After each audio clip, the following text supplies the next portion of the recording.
Today we are going to be learning how to make a Kentucky Mule. It is a variation of the popular Moscow Mule drink that started in the 1940s when Smirnoff, the vodka brand, paired with a ginger beer brand. As it got more and more popular, some bartenders swapped vodka for bourbon.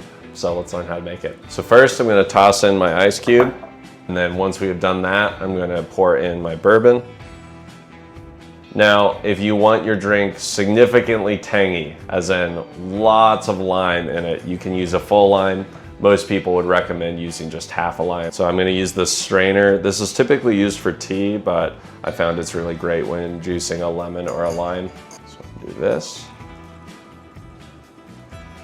Only some juice coming out of this one. It's like this lime grew in the desert. Then after that, you top it with ginger beer. So I'm going to pour that to the top. The nice thing is the fizziness of the ginger beer sort of mixes those other flavors together. Then I'm going to take my mint leaf. I'm going to serve as the garnish. There you go. You have a Kentucky Mule.